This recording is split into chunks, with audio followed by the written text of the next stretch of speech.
Gràcies infinites i fetes a l'omnipotent Déu i Senyor nostre Jesucrist i a la humile Sacratíssima Verge Maria, Mare Sua. Acabà la Bíblia molt vera i catòlica, treta d'una Bíblia del noble mossèn Berenguer Vives de Boil, cavaller, la qual fon trelladada d'aquella pròpia que fon arromançada en lo monestir de Portaceli, de llengua latina en la nostra valenciana, per lo molt reverent Miser Bonifaci Ferrer, doctor en cascun dret, en facultat de sacra teologia, e don de tota la cartoixa, germà del benaventurat Sant Vixant Ferrer, de l'orde de Pricadors, en la qual traslació foren, e altres singulars homes de ciència. E ara, darrerament, aquesta és estada diligentment corregida, vista i reconeguda per lo reverent mestre Jaume Borrell, mestre en sacra teologia de l'orde de Pricadors e inquisidor en regne de València. És estada empremtada en la ciutat de València, a despeses del magnífic en Filip Bisland, mercader de la vila de Isne en Alemanya, per mestre Alfonso Fernández de Córdoba, del regne de Castella, e per mestre Lambert Palomar, alemany, mestre en arts. Començada en lo mes de febrer de l'any 1477 e acabada en lo mes de març de l'any 1478.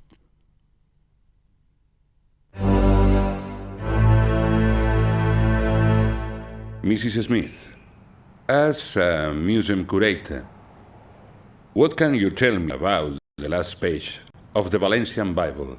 Well, as you can see here in this copy of the last page of the colophon of the Valencian Bible, they started to print it in February 1477 and they finished it around 1478. The two printers were Fernandez de Córdoba and Palomar. Though the acknowledgement that is made in this colophon of the Valencian Bible is just of minor importance, because maybe what is important is that the people that did it, the craftsmen, were educated, and that the sponsors were liberal and wise. Talking about the sponsors, I have to tell you that they were from German origin. Their names were Jacob of Vinsland and Philip of Vinsland. They were two brothers. They came from Isne in Oberschaben, and they settled in Valencia for half a century. Something that I think that is very important for you and people that come from Spain, of course, and more Valencia, is that this Bible is almost legendary because it was even printed before the polyglot in the 16th century. Can you explain something about the museum where the last page of the Bible is kept? The museum is called, maybe as you know, the Hispanic Society, and is surrounded by the Spanish Harlem here in New York. It was founded by Mr. Huntington in 1904.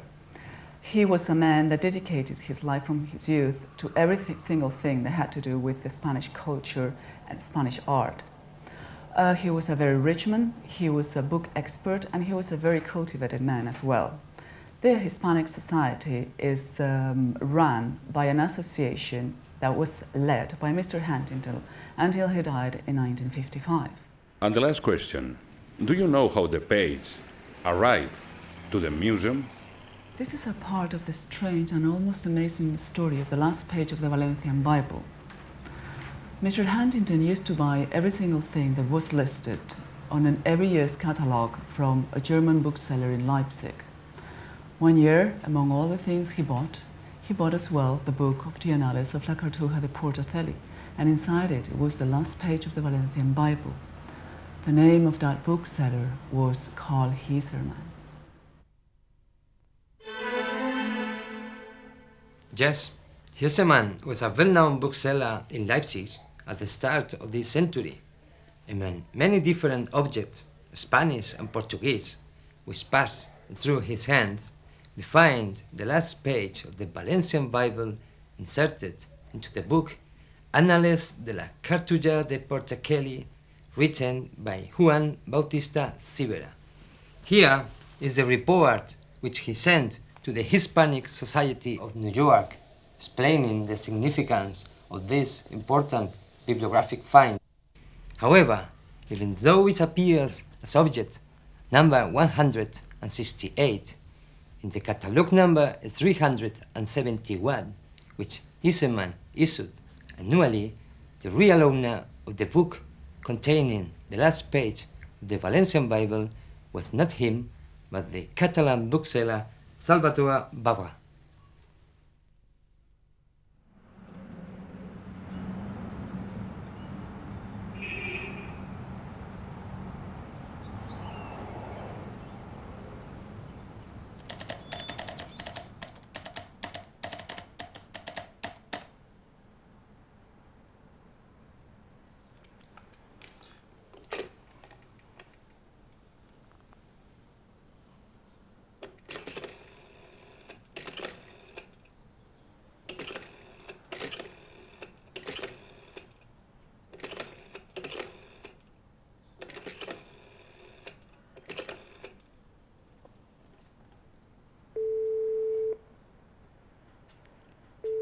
Digui'm. Hola, buenos días. Por favor, ¿podría hablar con algún familiar de Salvador Babra?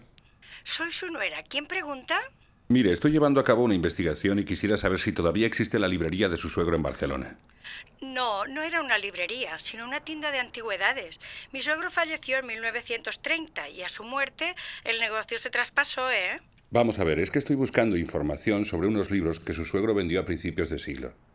¿Podría hablar con su marido? ¿Qué más quisiera, eh? Mi marido falleció hace unos años y lo siento, pero no puedo ayudarle nada más, de verdad, lo siento. De acuerdo, gracias por todo.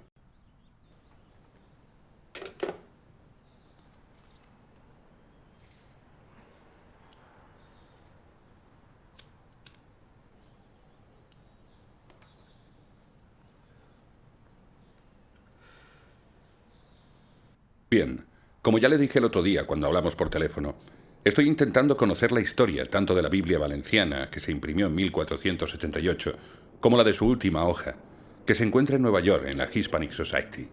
¿Cuál es la importancia de esta impresión de la Biblia en valenciano? Mucha. Además de ser la primera impresión de la Biblia en la península, se adelantó en más de 50 años a las primeras impresiones al francés, inglés y castellano. Si bien no fue la primera traducción del latín que se imprimió, ya que antes se habían impreso poco antes en los Países Bajos, en Venecia y en Alemania. Pero sí que tiene la importancia de ser la primera completa al incluir el libro más leído de la Biblia, los Salmos de David. Ello viene a demostrar, una vez más, la importancia y la pujanza económica y cultural de Valencia a finales del siglo XV.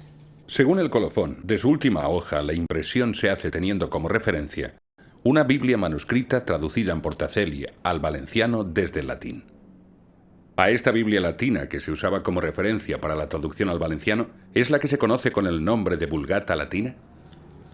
Sí, San Jerónimo tradujo la Biblia del hebreo y del griego al latín hacia el año 400. A esta Biblia se le conoce como la Vulgata Latina y la Iglesia la tomó como el texto litúrgico oficial. Con el auge de las lenguas romances derivadas del latín, prohibió la Iglesia las traducciones a dichas lenguas. A partir del siglo XII, y para evitar herejías contra el dogma, prohibió estas traducciones. Si bien eran situaciones que venían a durar bien poco y continuaban traduciéndose en lenguas vulgares. En el caso que nos ocupa, el de la Biblia valenciana, podemos decir que el manuscrito original que sirvió para la traducción y para la impresión en el año 1478 se escribió a final del siglo XIV en la Cartuja de Portacelli.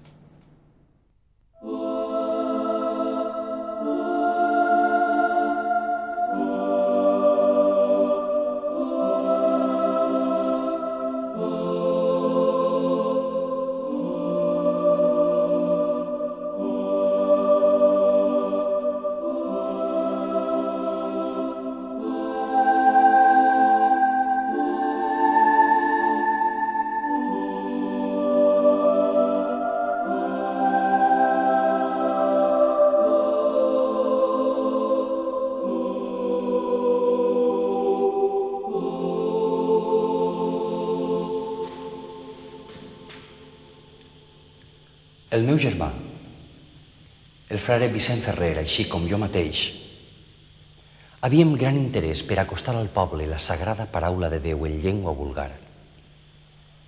En Pere Boïle Castellar, anomenat el cavaller sense paor, capità general de la ciutat de València, senyor del Loc i Castell de Bétera dins lo regne de València, a més d'una magnífica gran relació amb l'orde de predicadors, havia com a marmessor i amic especial el dit meu germà, el frare Vicent Ferrer.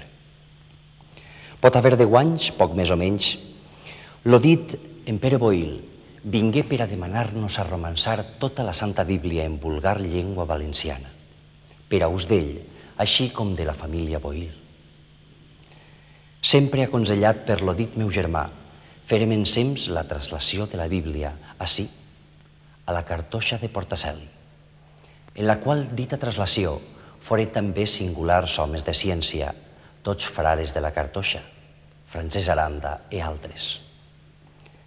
Per a fer la dita translació, haguérem un bo original en llatí que el papa Benedict havia donat al monestir de Portacelli. Quan fon feta la dita traslació, la Bíblia en valencià li fon donada en Ramon Boïl Edíes, governador de la ciutat de València e fill legítim d'en Pere Boïl, qui havia mort d'alguns anys abans.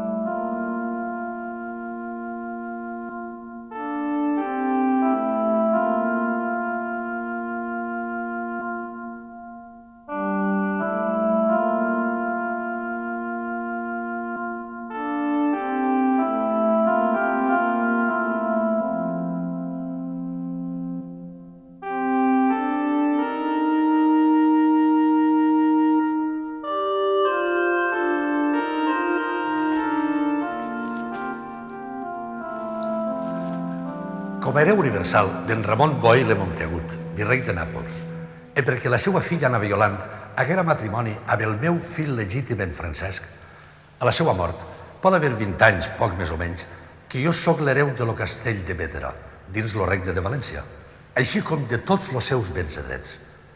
Entre altres dels dits béns, havia una Bíblia original, traduïda del latí al valencià per Miser Bonifaci Ferrer, el seu germà Sant Vicent, i altres singulars homes de ciència a la Cartoja de Portaceli. Pot haver un any, poc més o menys, vingueren a mi en Philippe Wisland i altres de la companyia pelada dels alemanys, dient a mi que volien fer l'impressió d'una Bíblia en vulgar, i per fer la dita empremta, volien una còpia de la meva Bíblia en valencià, la qual feren. ¿Y por qué le pidieron una copia a Mosén Berenguer Vives de Boïl y no usaron el original con el trabajo que ello conlleva? Bueno, para el posterior trabajo de impresión se necesitaba un texto manuscrito que servía de borrador.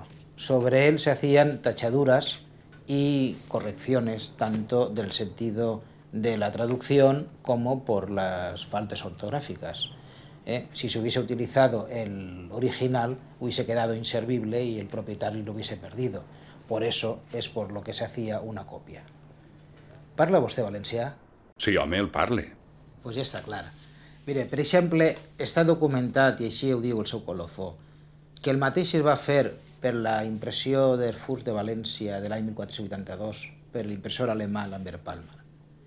En cas que l'Ajuntament era el manuscrit original, es va fer una còpia per les raons abans exposades. Va rebre algo a canvi de prestar el seu manuscrit Berenguer Vives de Boïl? Probablement. Era costum acordar un preu que es feia en diners o en llibres.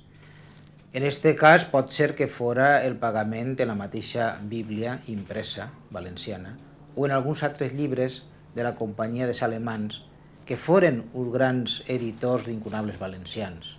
Primerament Jacobo i després Felipe Wisland al cap. Els Wisland som naturals de la villa de Isne de la senyoria de l'Imperi d'Alemanya i ara habitem a la ciutat de València. Som mercaders i botiguers i formen part de la companyia i raó apellada dels alamans amb el magnífic Miser Thibaut Puclin com procurador i factor general.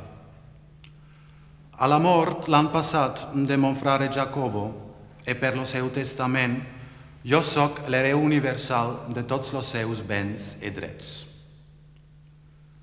A 28 de gener de l'any proppassat de 1475, i per fer la impressió de la Bíblia en llengua valenciana i altres, mon frare Jacobo havia contractat amb el mercader genovès Miquel Bernissó, mitjançant en Manuel Dalmau, corredor d'Orella, la compra de 200 raimes de paper de forma major a raó de 33 sols per raima. El preu de tot l'orit paper suma 330 lliures moneda real de València. L'odit Miquel Bernissó li promès fer portar, en la forma acostumada, venir paper de la ciutat de Gènova. I el meu germà promès pagar, consignar l'odit paper, la meitat a 4 mesos i l'altra meitat a 8 mesos. Per no haver hagut l'odit paper al temps que devia, Jacobo no pogué fer ni exercir el magisteri que feia. Ans li convengué cessar-lo e a ujar los mestres e altres che feien lo dit magisteri. Així rebé grans dans e pèrdues, los quals jo vaig demanar al dit misser Miquel Bernissó. El passat 30 de març, els àrbitres dictaren sentència al meu favor i així vaig poder començar a imprimir la Bíblia en llengua valenciana e altres llibres.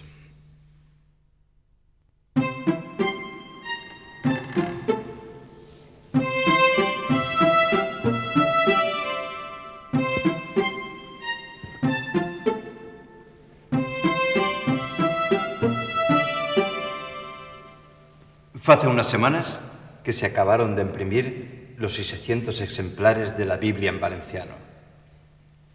La faena la comencé el mes de febrero del año pasado, de 1477. Para hacer la impresión usé unos nuevos tipos de letra que ya había utilizado en la impresión de otro libro, la Antonina. Los hice yo mismo, pues soy maestre argentero. Trabajamos al mismo tiempo con dos prensas. Lambert Palmar, tras acabar la impresión de Sfurs, continuó con la Tertia Pars de Santo Tomás, las dos con tipos redondos, anomenados italianos. Cuando acabó la súa faena el mes de agosto del año pasado de Nuestro Señor, continuamos ambos con las dos prensas hasta finalizar la impresión de la Biblia el mes de marzo de este año de 1478. Los tipos son de nuestra propiedad, mientras que las prensas son de los Bislan, quienes pagaron el papel, el sustento e un salario convenido. La manera de trabajar es la siguiente.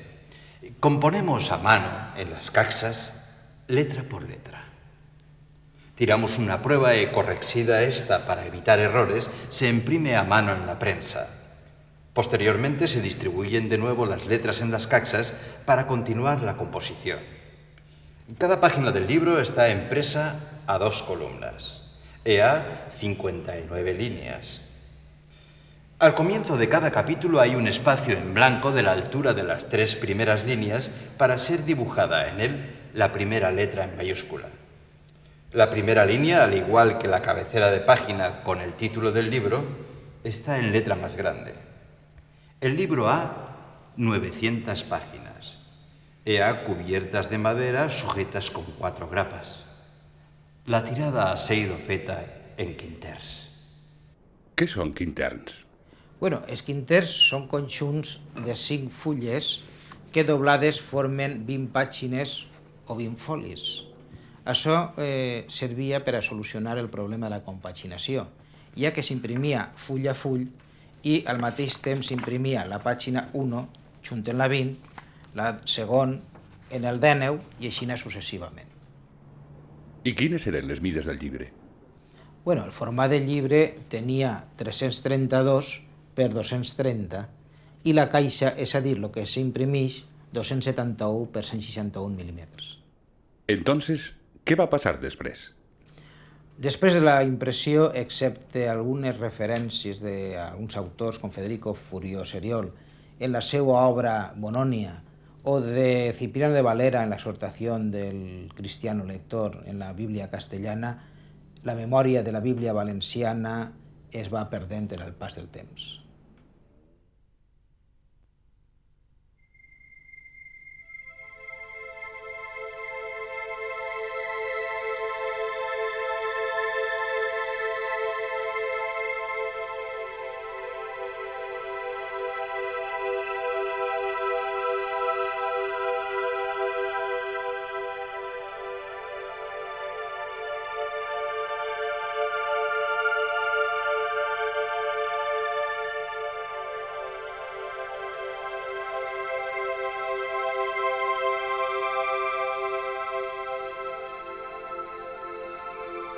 El año pasado de 1645, por el mes de octubre, llegaron a mis manos 4 hojas de papel de marca mayor que me envió un clérigo de Valencia diciendo que las había hallado junto con otros papeles viejos en el archivo del aseo.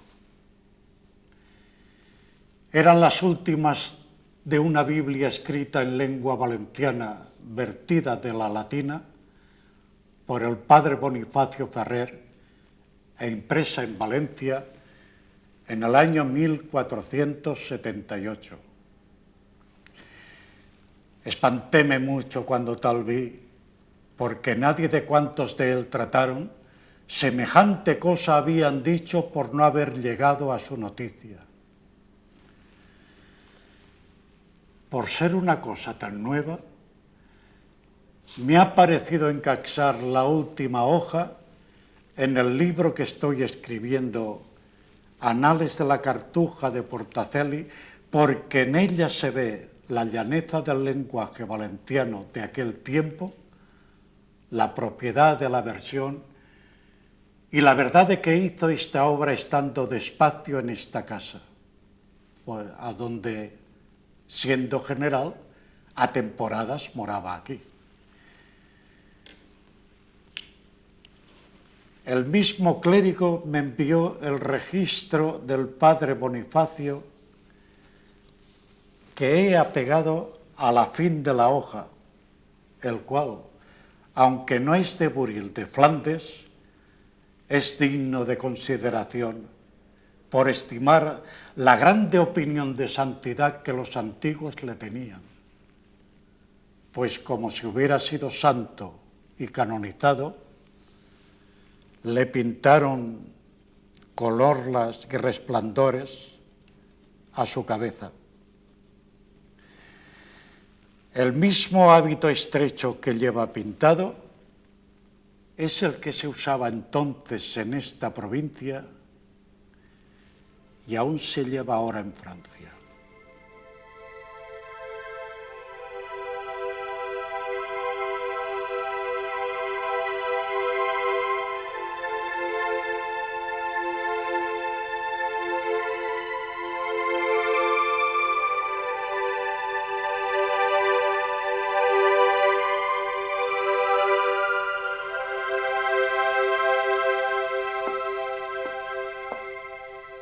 El que fuera prior de esta casa de Portacelli, Pedro Ferrer, escribió que en el año 1424 formó un catálogo de todos los libros manuscritos que había en el monasterio, y que incluso el número de códices llegaba a 699.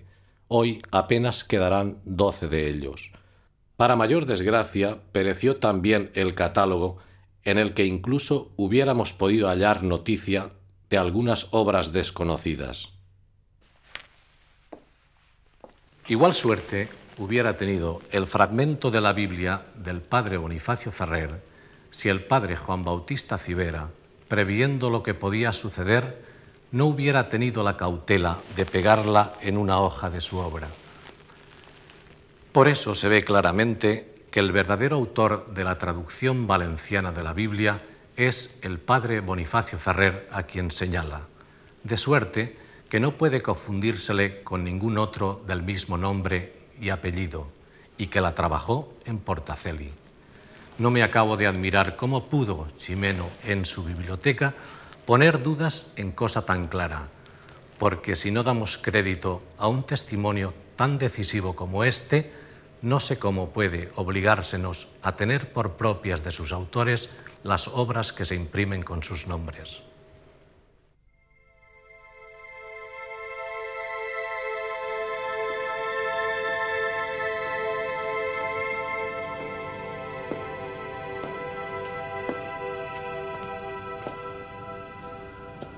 En las notas a mi biblioteca hispánica Vetus, reproduje el colofón de la Biblia valenciana a partir de un calco de la misma que poseía.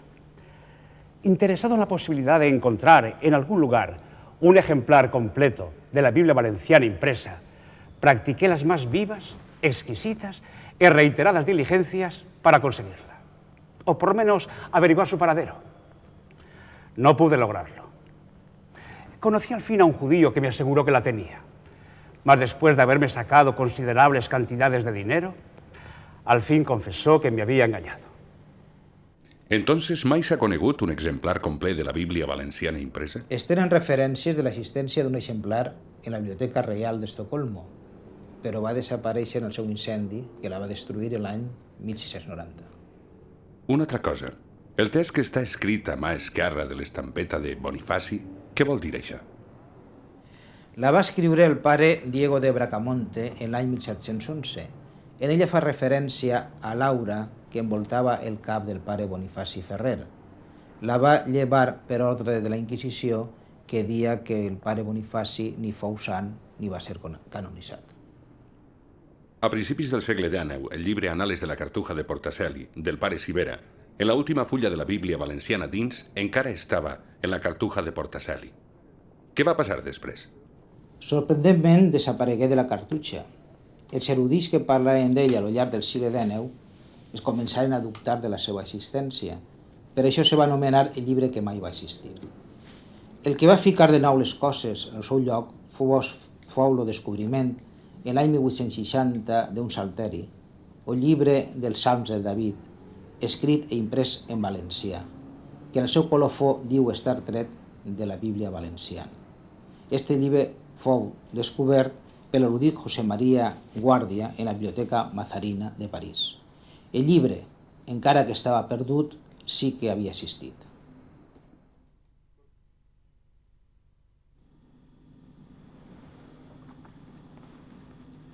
El estudio de un episodio poco conocido de la historia de España en el siglo XVI me indujo a investigar la traducción española del Antiguo y Nuevo Testamento. Continuando con esta investigación, descubrí en la Biblioteca Mazarino, aquí en París, lo que no buscaba, un salterio sacado de la Biblia completa valenciana. Conocedor de la historia de esta Biblia, este descubrimiento fue para mí una gran revelación. Como transcribo en las notas de próxima publicación en la revista de la Instrucción Pública en París, el salterio en su primera página dice: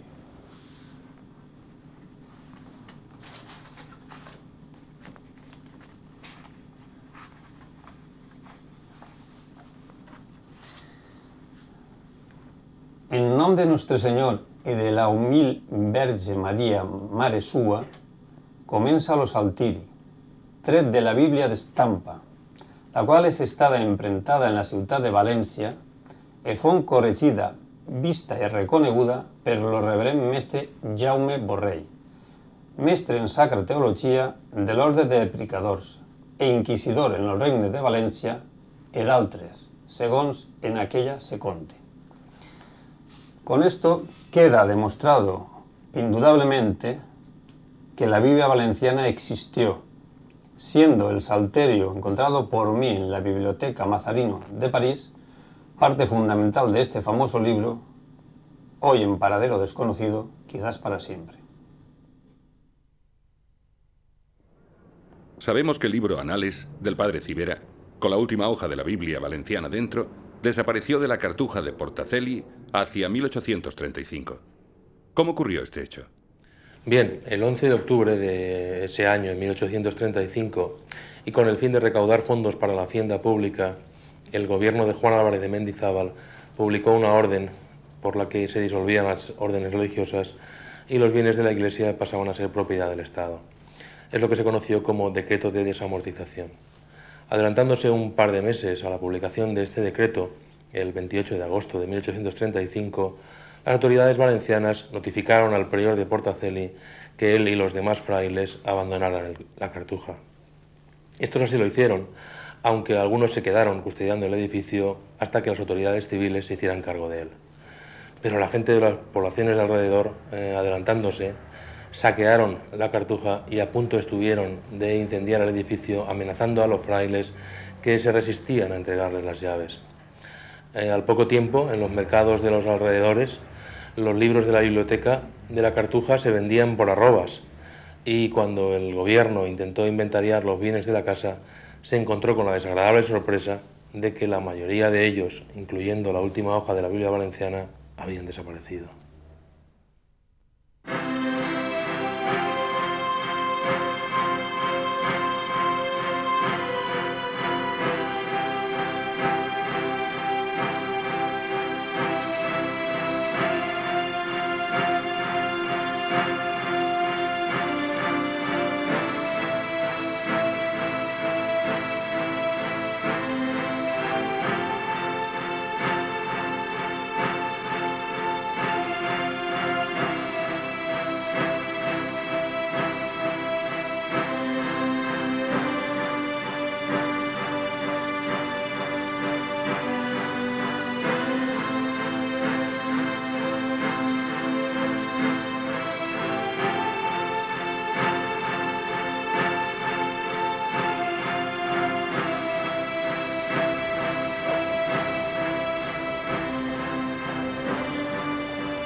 Jo no sóc el propietari d'estos llibres.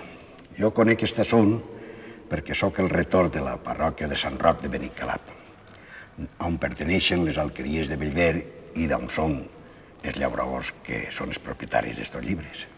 Vosaltres es preguntareu com els llauradors poden tindre estos llibres i jo vos vaig a explicar la història.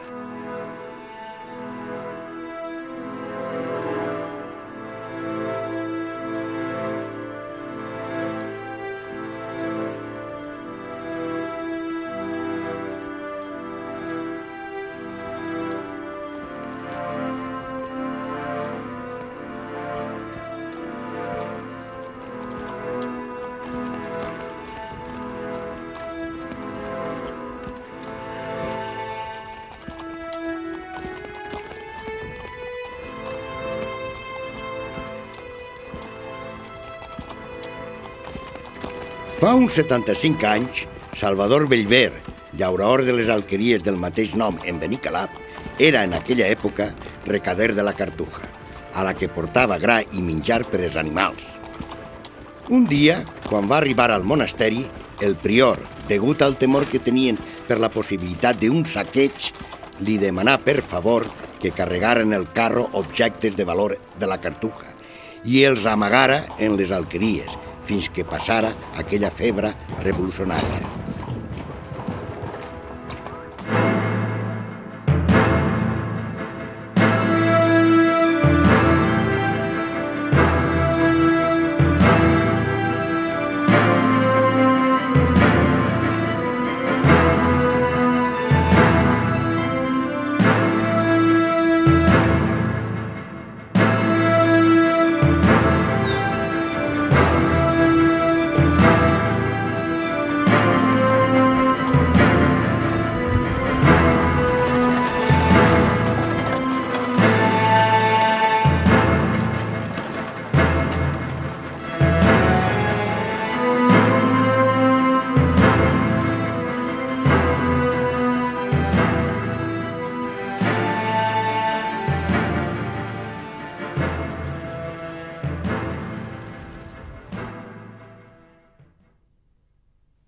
Bueno, Salvador Bellver, en el carro carregat hasta les topes, va regressar a l'alqueria i va guardar tots els objectes que portaven el carro, els va guardar en l'andana.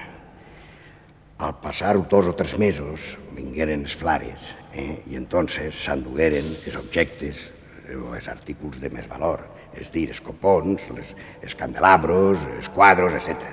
Però es deixaren els llibres. Passaren temps i mesos i mesos i mesos, inclús anys, i ningú va anar a reclamar els llibres. Entonces els llauradors pensaren que estos llibres no tenien ningún valor i es començaron a usar-los como objectes per la casa. Entonces arrancaven les fulles per encendre el foc del fumeral o per usar-los simplement com llenya quan no tenien llenya. Esto va tindre com conseqüències que molts dels llibres es van deteriorar. Ara, fa uns pocs dies o un poc de temps vingué un net de Salvador Bellver a parlar amb mi. Este xic volia estudiar per al seminari i entonces me va demanar que anara allí perquè allí en l'alqueria diu que hi havia uns llibres antics i a veure si jo li podia aconsellar si algun d'aquests llibres li podies aprofitar per als estudis que ell pensava cursar. Jo vaig accedir de bona gana i entonces vaig anar en ell. I no seria la meva sorpresa quan dins d'un dels llibres vaig encontrar la darrera fulla de la Bíblia valenciana de Bonifacio Ferrer. Jo em vaig quedar assombrat, em vaig quedar amb la boca oberta. Allò era un verdadero tesor cultural i així ho vaig dir a Leoncio Bellver. Soc Leoncio Bellver. Soc el major dels 5 fills que tingué Salvador Bellver, el recaer de la Cartuja. A l'enterar-nos pel pare a la pont del valor del llibre, els meus germans em triaren a mi per a que fora el seu representant en tots els tractes que pogueren eixir. Al mostrar-on l'exposició de l'Horrat Penat, l'arquebisbat, per mig del pare a la pont, al que tenim per una bona persona, va voler fer-se en el llibre, però sense donar res a canvi, encara que el pare a la pont li contà a l'arquebisbe que nosaltres érem una família pobra de llauraors. També vingué un home en nom d'un tal Tramolleres i em preguntà que quan volia pel llibre. Jo li digui que 100 duros per a cada germà, que feien 2.500 pessetes. Em va dir que eren molts diners i em va oferir 1.000 pessetes. Encara que per a nosaltres 1.000 pessetes eren una fortuna, li vaig dir que no, perquè jo sabia que podíem traure més. Però els meus germans s'enfadaren en mi, dient que si a lo millor es quedaven sense res, i em digueren allò de que l'avarícia trenca el sac. Potser aquell home va pensar que acabaríem acceptant. Però al poc vingué un antiquari català que li dien Salvador Babra, en companyia d'unes persones que parlaven en francès, i estos sí mos donaren les 2.500 que jo demanava. Esta fue la razón por la que el monumento tipográfico no se quedó en Valencia. Salvador Babra, el anticuario catalán, fue solo la tapadera que sirvió para encubrir la salida ilegal del incunable de España. Un par de años después de la exposición de los Ratpenat, el libro Anales de la Cartuja de Portaceli, con la última hoja de la Biblia valenciana dentro, apareció en el catálogo del librero alemán de Leipzig, Karl Hirsemann, quien, como usted ya sabe, se dedicaba a la compra-venta de libros españoles y portugueses, y lo sacó a la venta por un precio de 48.000 marcos de aquella época. Aunque en un principio se rumoreó que el libro acabaría yendo a parar a la Biblioteca Nacional de Berlín, esto no fue así. Konrad Heibler, un experto alemán en tipografía, escribió, pocos meses después de la exposición, un largo artículo sobre la Biblia valenciana en la Revue Hispanique. Esta revista se imprimía en París, pero la editaba la Hispanic Society de Nueva York. Heibler vio el libro en casa del librero Hirsemann, quien tenía en el Museo Norteamericano a su mejor cliente. Todo ello nos lleva a pensar que desde las primeras gestiones de compra al agricultor de la alquería de Bellver, el libro estaba predestinado a ir a parar a Nueva York, donde hoy en la actualidad todavía se encuentra.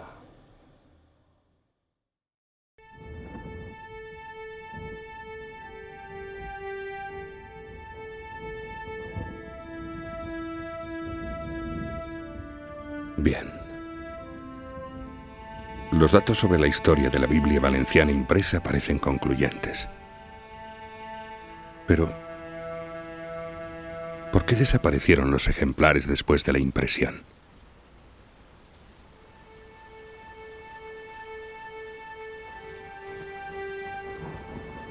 ¿Qué razones pudo haber para que 180 años después de la impresión, cuando Juan Bautista Civera en Portaceli recibe las hojas desde la Catedral de Valencia, ni siquiera él hubiera tenido noticias de su existencia?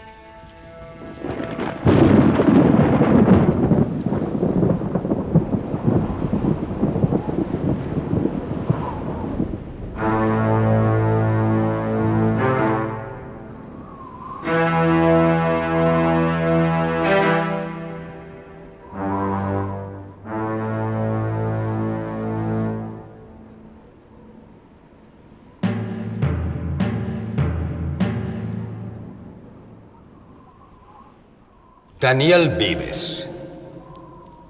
Se li interroga si ha entrevengut en la correcció d'un original de la Bíblia escrita en vulgar de mossèn Vives de Boil. I què és el que hi ha fet? Pot haver 6 anys, poc més o menys. Vingué a mi mestre Andreu Forcadell, cirurgià, dient-me si volia entrevenir en la correcció d'un original d'una Bíblia en vulgar limosí que era propietat d'en Llagostera. Com havíem gran treball de mudar los vocablos limosins en valencià, dexar de corregir dit original. Mestre Andreu, hagué una Bíblia, un original d'una Bíblia de mossèn Berenguer Vives de Boil. Lo dit original començàrem a corregir-ho en la forma següent. Mestre Borrell tenia una Bíblia d'estampa en llatí. Jo llegia en la de mossèn Boil. Mestre Borrell corregia dient-me «Adobau això». I jo adobàveu. En esta forma corregirem 4 o 5 interns, poc més o menys. He après mestre Andreu, tots els altres qui feren fer dita empremta, digueren a mi si volgués corregir sobre la estampa. Mestre Borrell continuà a corregir dita Bíblia de mossèn Boil amb lo frare Comes de l'ordre de predicadors. Corregiren 2 o 3 quaderns. Per quan fon vist que la correcció feta amb lo frare Comes no era bona, torné a corregir l'original amb mestre Borrell, los diumenges e festes. Los dies faeners corregien l'estampa. Après de corregir 2 o 3 quaderns més, mestre Borrell, enutjant-se, dix a mi que lo fes, que si en res dubtava, canàs a ell. Així, corregir lo restant de dita Bíblia de mossèn Boil amb una altra llatina d'estampa que mestre Andreu havia hagut de mestre Parentís per corregir la de Romans. Tots els que feien fer la dita estampa digueren a mi que acabàs de traduir lo tercer llibre de l'Esdràs, lo qual mestre mestre Pineda havia traduït 2 cartes. Dites cartes les mostria Jaume Pérez, bisbe. A fetes, d'unes rasures es sobreposais de sa mà en la Bíblia de mossèn Vives de Boil, mudant la sentència de dit original? Sí, fou necessari que afegís i mudàs en lo dit original de Romans justa l'original de llatí. Sa reverendíssima senyoria Jaume Pérez ha vist o a consell seu Daniel Vives ha corregit alguns quinterns del text de la Bíblia en vulgar, la qual ha estat estampada en la present ciutat de València. Sí, lo dit Daniel Vives 2 o 3 vegades vingué a mi e me mostraus pregs en memorial d'alguns vocables latins dels pregs de la Bíblia de Sant Jerònim perquè jo li declaràs dit vocables. E après, una vegada a Vives, portaus quinters en els quals era traduït en vulgar lo tercer llibre de l'Esdràs. E jo li dic que allò eren testets, volent dir que no valia res. E als no hi sé.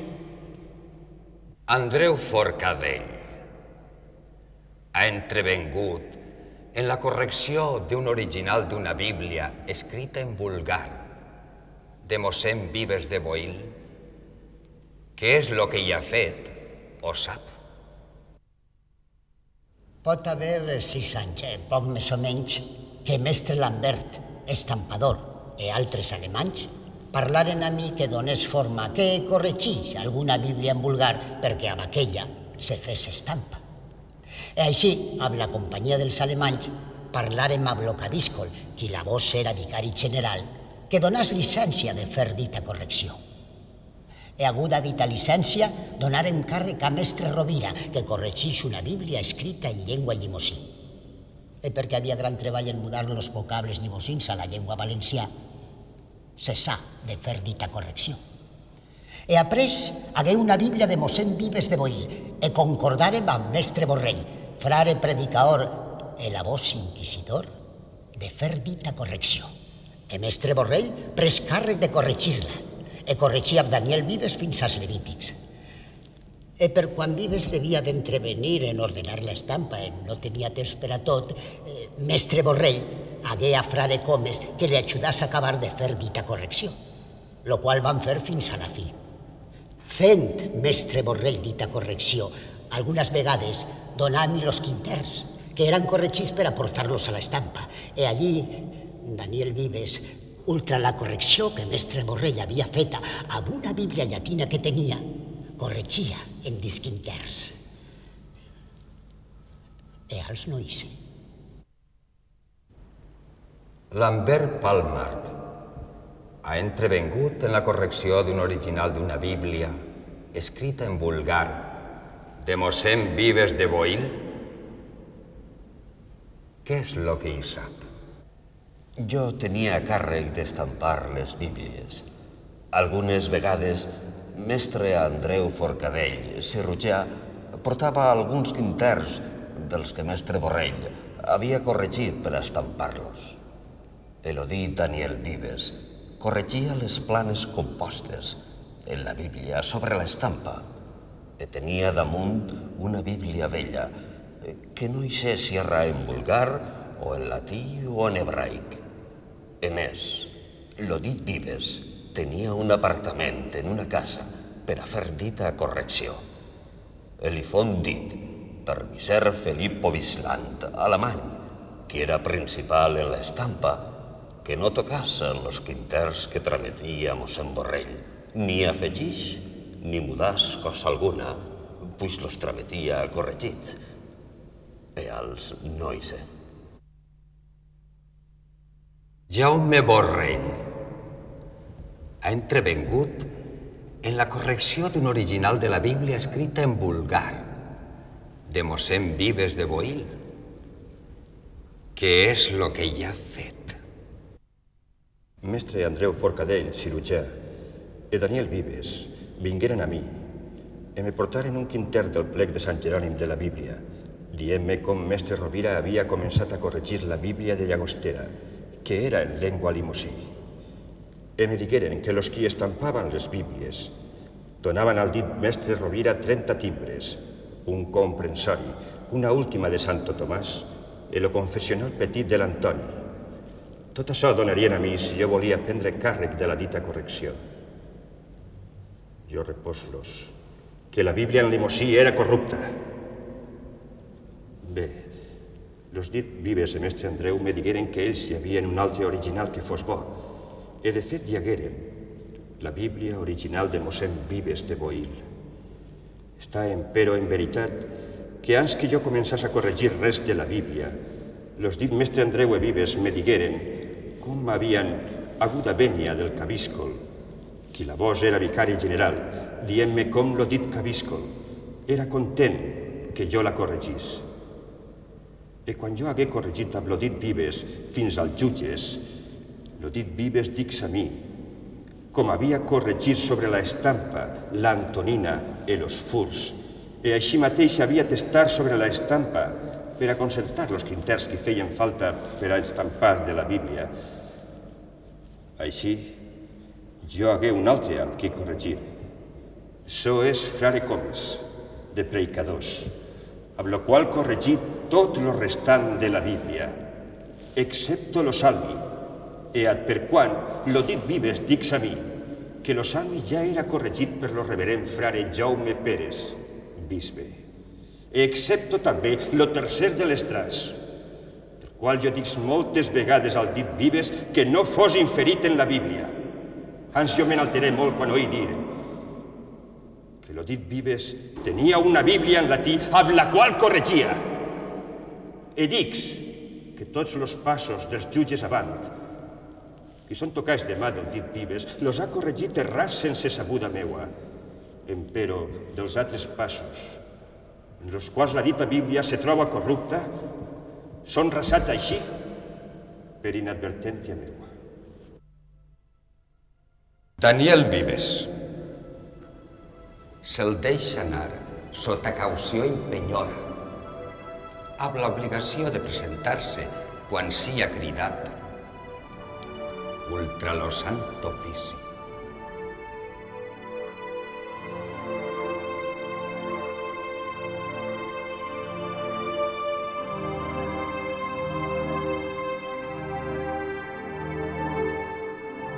Daniel Vives fue condenado a una pena menor, y no con la severidad que tenía por costumbre el Tribunal de la Inquisición en casos graves de herejía como este. Ello hubiera supuesto condenar también a los demás implicados en la impresión, todas personas de alta posición y relieve en la Valencia de aquel tiempo. Los inquisidores debieron pensar que les sería más fácil después hacer desaparecer los ejemplares y acabar con el problema sin hacer mucho ruido. Esa fue la razón por la que la edición de la Biblia valenciana desapareció quemada por el fuego sin dejar rastro de su corta existencia. Lástima que de este monumento tipográfico no haya llegado a nuestros días ningún ejemplar completo, pero eso quizás le hubiera hecho perder el encanto a la historia de este incunable cuya última hoja ha sobrevivido al devenir de los tiempos y que es hoy pieza capital de la cultura valenciana y universal.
Bonifacio Ferrer. En 1416 se separó de la obediencia de Benedicto XIII. Murió en la Cartuja de Valdecristo en 1417. Berenguer Vives de Boil. Murió en agosto de 1477, mientras se imprimía la Biblia valenciana. Andreu Forcadell. Murió antes que su mujer Úrsula, la cual en 1506 fue condenada por la Inquisición a morir en la hoguera.